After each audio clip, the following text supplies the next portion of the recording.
The morning of my surgery, I picked up my phone and sent one simple message to the family group chat: "Need a ride home." I wasn't asking for much, just someone to make sure I didn't have to walk out of the hospital alone. Within seconds, my younger sister Hannah replied, "We're in Cabo." "Maybe Uber?" My mom followed with, "Sweetie, you'll be fine. We'll FaceTime later." I stared at their messages, my stomach tightening. They were sipping cocktails on a beach while I was lying in a hospital gown, waiting for anesthesia. I told myself it didn't matter. I was used to this, used to handling things on my own.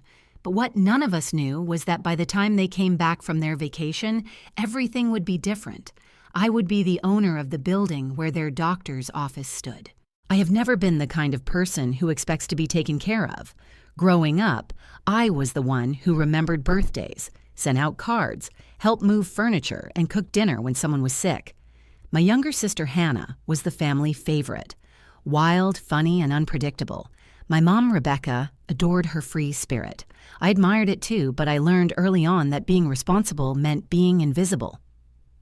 After nursing school, I found a steady job at Lakeside Family Clinic, a small but respected practice in our town. The clinic was owned by Dr. Martin Clay, a man who treated his staff like family in ways my own family never did. He had been my mentor for 10 years, teaching me not just medicine, but kindness. I had worked extra shifts without complaint, taken patient calls on weekends, and even driven him to appointments when his car broke down. We had a mutual trust built over a decade. When I found out I needed minor outpatient surgery to remove a benign growth, I thought it would be a simple process. Go in, get it done, take a couple of days to recover, and be back at work. I told my family a week before the date, assuming one of them would be there for me. That's when Hannah casually mentioned they had booked a last-minute trip to Cabo. She said it like it was no big deal, as if a sandy beach and bottomless margaritas were a perfectly good reason to skip being there. The night before my surgery, I packed my bag with slippers, a cardigan, and the book I'd been meaning to finish. I tried not to think about the fact that I would be waking up alone. Dr. Clay had insisted I take the day off and promised that the clinic staff would check in. I thought it was just him being his usual caring self. That morning, I woke up early, showered, and sat in the hospital waiting area, scrolling through my phone. The family group chat was filled with pictures from Cabo. Hannah in oversized sunglasses, my mom lounging by a pool, palm trees swaying in the background. I swallowed the lump in my throat and typed my message, "Need a ride home." It was short, polite, and hopeful. Hannah replied almost instantly, "LOL, we're in Cabo. Maybe Uber?" She even added a winking emoji, as if that softened the sting. A few seconds later, my mom chimed in, "Sweetie, you'll be fine. We'll FaceTime later." Fine. That was the word they always used. You'll be fine. It was their way of saying, you can handle it without us. And I could. I always could. The nurse called my name, and I followed her into the prep area. The hospital gown felt thin and scratchy, and the smell of antiseptic hung heavy in the air. I climbed into the bed, the paper sheet crinkling beneath me, and tried to focus on my breathing. The anesthesiologist came in, cheerful and efficient, explaining the process. I nodded, pretending my chest wasn't tightening with loneliness. As I waited, I thought about the dozens of times I had shown up for my family, driving 2 hours to help Hannah move out of her apartment when her boyfriend kicked her out, sitting with my mom at urgent care when she had a sprained ankle, planning holiday dinners when everyone else was too busy. I thought about how none of those things seemed to matter now. A nurse came by to check my vitals. "Any family here with you?" she asked. "Not today," I said with a smile that I hoped looked convincing. She patted my arm. "We'll take good care of you." That small kindness settled me in a way my family's messages didn't. Soon I felt the warm rush of anesthesia, and the world faded into a soft blur. When I woke up, the room was dimmer. My head felt heavy, but the procedure had gone well. I checked my phone out of habit. More photos from Cabo. Hannah was holding a drink the size of her head. My mom was laughing with friends under a cabana. There was no, "How are you feeling?" Not even a "made it through." The nurse handed me a small cup of water. "Your mom called the hospital," she said. She sounded surprised. That caught my attention. Surprised about what? She didn't say much, just that she heard from one of our staff about something to do with you inheriting a building. I blinked at her, certain I had misheard. Inheriting a building? That's not me. The nurse just shrugged with a polite smile. Guess you'll find out soon. I sat there in my hospital bed, still groggy from the anesthesia, my mind spinning. My family was on a beach hundreds of miles away, and my mom was calling the hospital about me inheriting a building? None of it made sense. 15 minutes later, Dr. Clay walked into my room. His warm smile was the same one I'd seen every day at work, but today it carried something else. Finality. He pulled a chair up to my bedside. "How are you feeling?" he asked. "Better now," I said, though I wasn't sure if that was true. The nurse said something strange. About a building? He nodded and reached into his briefcase, pulling out a sealed envelope. "Grace, I'm retiring. The clinic has been my life's work, and I've thought long and hard about who should carry it forward. I can't imagine a better person than you." I stared at him, not sure if my grogginess was making me hallucinate. "Wait, what do you mean?" "I've transferred ownership of the clinic building to you. It's already done. You've earned it 100 times over." The envelope sat in my hands, heavier than it should have been. It wasn't just paper, it was a lifetime of trust, gratitude, and opportunity. And the strangest part was, my family didn't know. I leaned back against the pillows, the beeping of the monitor steady beside me. For the first time that day, the loneliness eased. I might have come into the hospital alone, but I wasn't leaving empty-handed. The moment Dr. Clay left my hospital room, I sat in silence, staring at the envelope.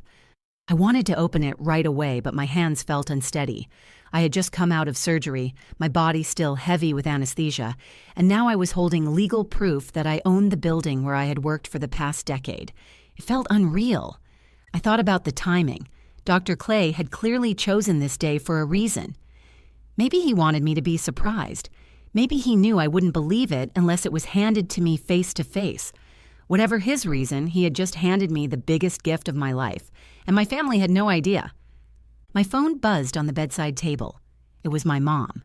I answered, expecting a quick, "How are you feeling?" Instead, she launched right in.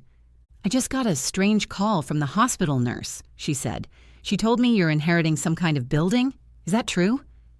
I hesitated. "Yes, Dr. Clay is retiring and he's giving me the clinic building." Silence. Then a sharp laugh. "Giving it to you? As in, you own it?" "That's what he said." "Well, that's unexpected. I mean, that building is prime property. Are you sure this isn't some temporary arrangement?" Her tone was somewhere between disbelief and suspicion. I could picture her sitting poolside in Cabo, lowering her sunglasses to make sure she had heard me right. I didn't feel the need to explain further. "It's permanent, Mom. My name is on the paperwork." "Well," she said finally, "good for you, I guess. We'll talk when I get home." No congratulations, no pride, just a vague acknowledgement, as if she couldn't figure out whether this was something to celebrate or something to question. After we hung up, I checked the family group chat. No one had said a word about the inheritance. Instead, Hannah had posted a photo of herself holding a giant margarita. My Uncle Mike had commented, "Party queen." My cousin had added, "Looks amazing." Not one person had mentioned the fact that I had just become a property owner. That was the moment the truth sank in. They weren't just unaware, they didn't care. The only reason my mom had called was because the nurse had told her. If the nurse hadn't said anything, they probably wouldn't have asked about me at all. The next day, still sore from surgery, I went to the lawyer's office to review the transfer documents. Dr. Clay met me there, and for the first time in years, I saw a hint of emotion in his eyes. "You've given this place everything you have," he said. "I want to know it's in good hands." "It will be," I promised. "I'll take care of it like you always did." We went over the details. The building was paid off. The tenants included not only the clinic, but also 2 small medical offices on the second floor, each with long-term leases. The rental income alone could cover the clinic's operating costs. It was more than just a gift. It was financial stability and independence. As I left the lawyer's office, I felt a mix of excitement and unease. Excitement because I knew I could make the clinic thrive. Unease because I also knew my family would have opinions, and none of them would be purely supportive. Over the next week, I started making quiet changes. I updated the lease agreements, met with the clinic staff to discuss plans, and began drafting ideas for expanding our services. I didn't post anything on social media. I didn't send announcements to the family chat. I wanted them to hear it from me, in person, when I was ready. On the third day, Hannah called me, not to ask about my health, but to say, "Hey, did you really get the clinic? Mom said something, but it sounded weird." "It's true," I said simply. "Wow, so you're like rich now?" "It's not about that," I replied. "It's about running the place, keeping it going." She laughed. "Well, I guess you finally have something interesting to talk about at family dinners." Her words stung more than I wanted to admit. For years, my life hadn't been interesting enough for her to notice. Now, suddenly, I was worth a phone call, but only because of what I owned. That evening, I got an email from the local paper. They had heard from the county records office about the property transfer and wanted to run a feature on a local nurse stepping into ownership. I agreed, knowing it would make the news official. The article came out 2 days later with a photo of me standing in front of the clinic, smiling with Dr. Clay. The headline read, "Nurse of 10 years inherits local clinic building. Plans expansion." I felt proud when I saw it, until I checked the family group chat. "Mom, saw the paper, didn't know you were going public about it." "Hannah, you didn't even tell us you were doing this." "Me, I wanted to share in person." "Hannah, guess we'll hear the big speech when we're back." That was the moment I realized exactly how it would go. They would come home, expecting me to play it down, to laugh and say it wasn't a big deal. But this time, I wasn't going to do that. I had spent my whole life being the dependable one, the invisible one, the person who picked up the pieces without asking for recognition. This time, I wasn't going to shrink so they could feel more comfortable. I was going to tell them exactly what had happened, exactly what it meant. And I was going to watch their faces when they realized that while they were on vacation, my entire life had changed.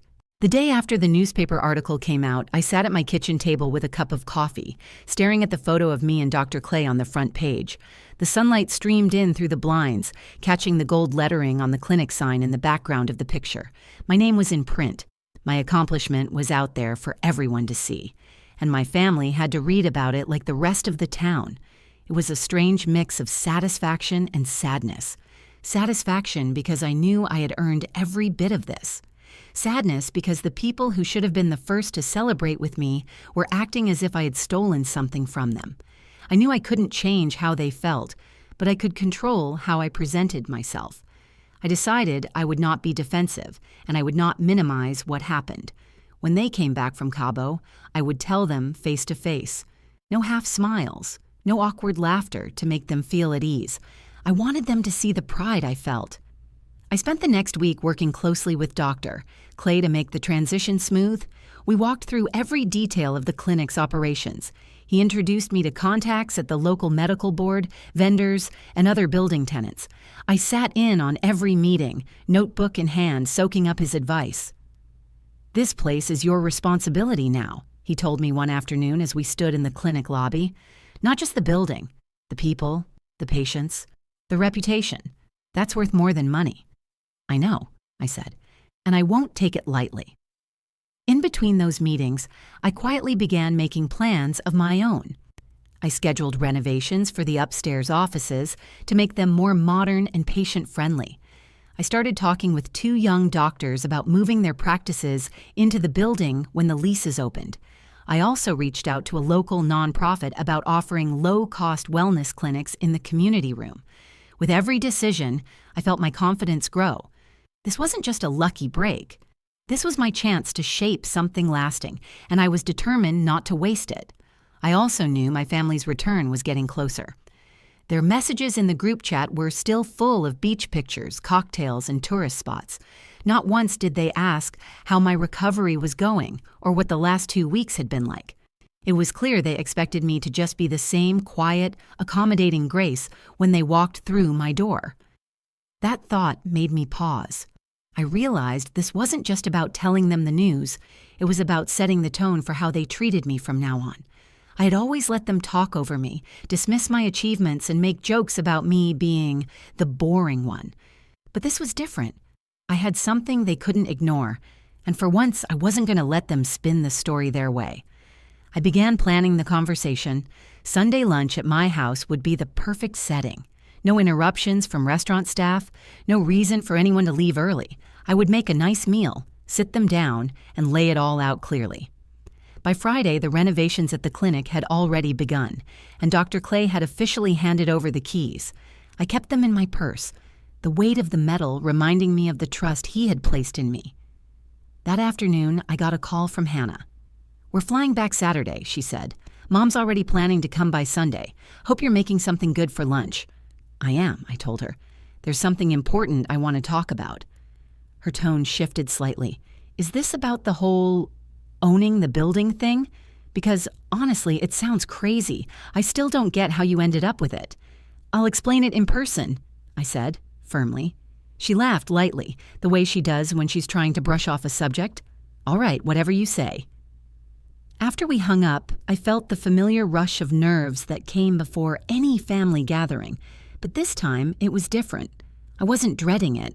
I was preparing for it. On Saturday evening, I walked through the clinic one more time. The hallways were quiet, the scent of fresh paint already filling the air upstairs. I stopped at the front desk, running my hand over the smooth counter where I had greeted patients for years. This was my space now, my responsibility, my achievement. Standing there, I made a silent promise to myself. I would not let my family's reactions, good or bad, diminish what I had built.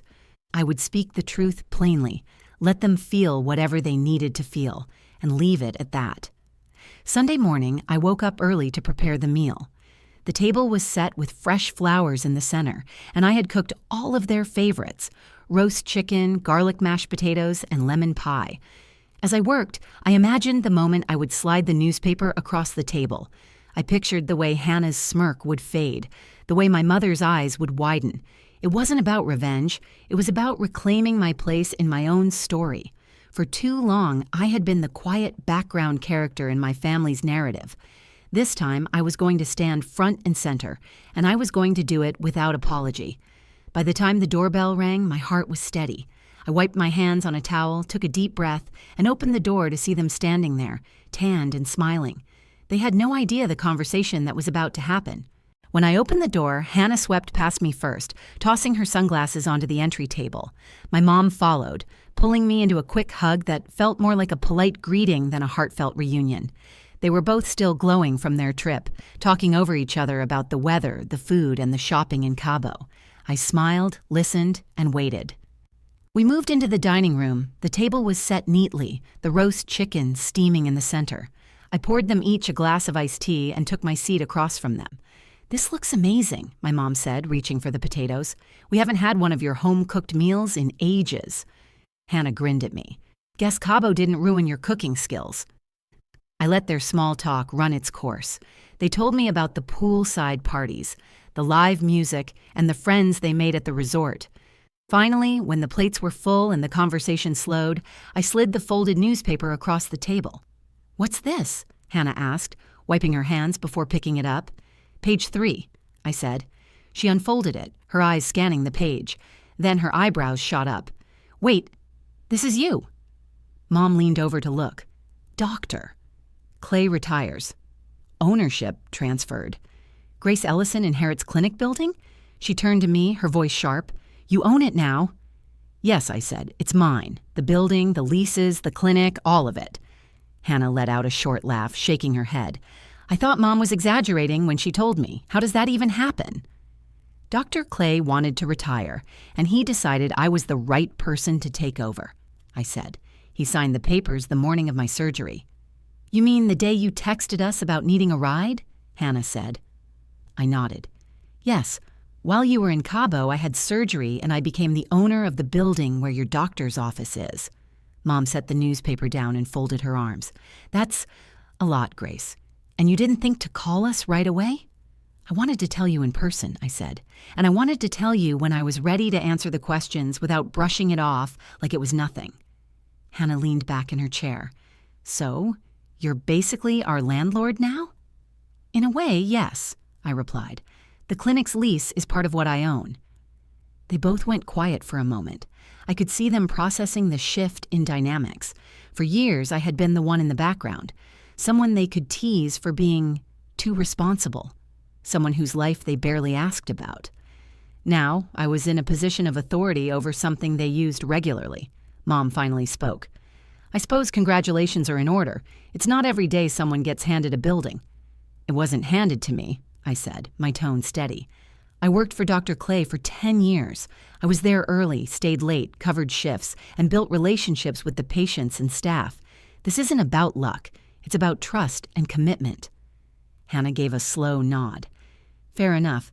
I just didn't expect this from you. That's the point, I said. I've been doing important things for years. You just never paid attention. The words hung in the air. I hadn't planned to say them, but I didn't regret it. Hannah picked up her fork again.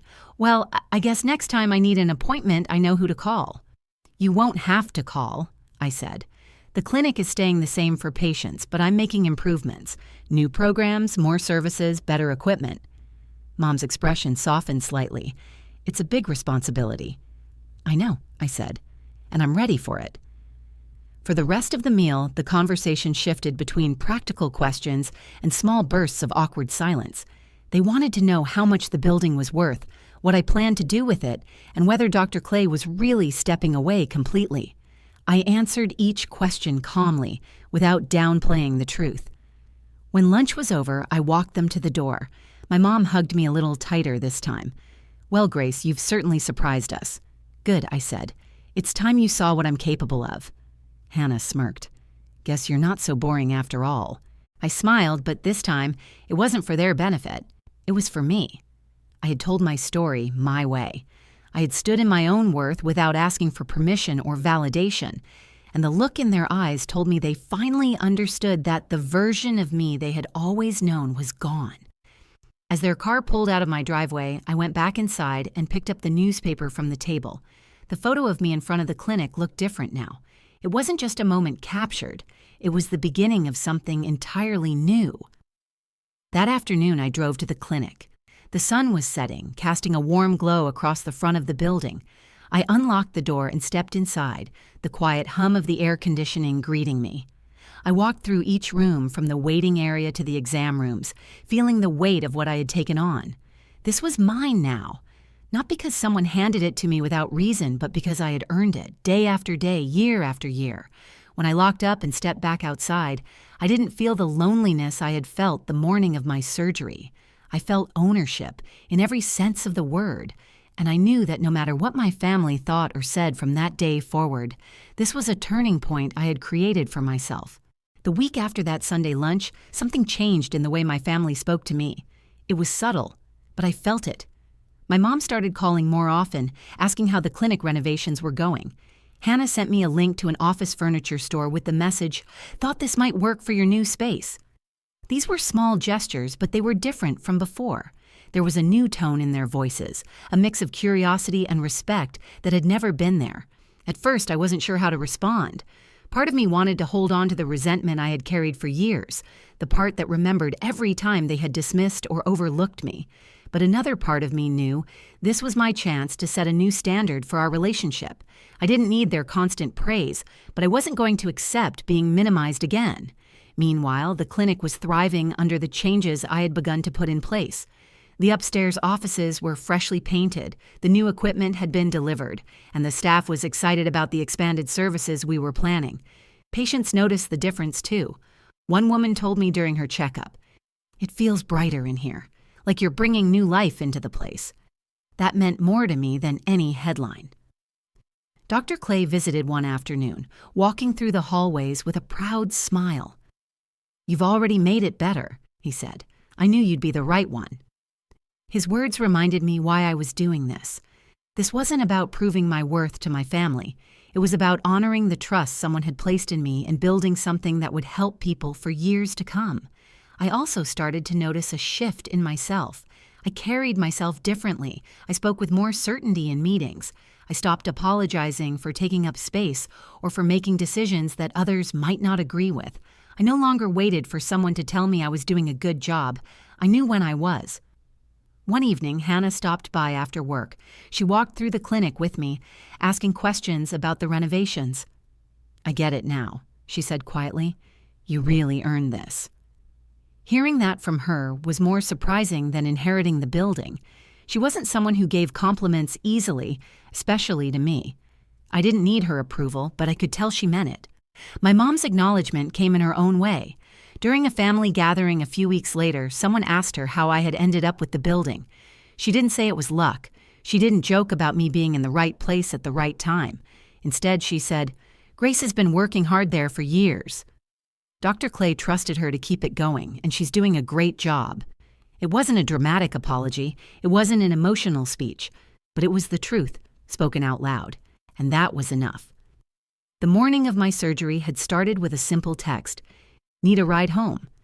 and a reminder that I couldn't count on my family to show up for me in the way I had always shown up for them. By the time they returned from Cabo, I had something far more valuable than a ride. I had the keys to a future I built with my own hands. Now, when I pass the front of the clinic and see my name on the owner's records, I think about the years of showing up early, staying late, and giving my best without asking for anything in return. Those years mattered. They added up to something real and lasting. I also think about how quickly life can shift. One morning, you're walking into a hospital alone, feeling like no one notices, and by the next week, you're holding the deed to a building that will shape your life for decades. The biggest change isn't the property I own or the income it brings. The biggest change is in how I see myself. I am not the background character anymore. I am the one making decisions, setting the direction, and building something that reflects who I am. I still love my family, but I no longer measure my worth by how much they notice me. I measure it by the lives I impact, the work I do, and the pride I feel when I turn the key in that front door. The day they left for Cabo, they thought I would be sitting here waiting for them to come home and tell me about their trip. Instead, I was here waiting to tell them about mine, a journey that had nothing to do with beaches or cocktails and everything to do with stepping into the life I was always meant to lead. If you enjoyed this story, like the video, share it with someone who needs a reminder of their own worth. Leave a comment with your thoughts and subscribe to the channel for more real-life stories with unforgettable twists.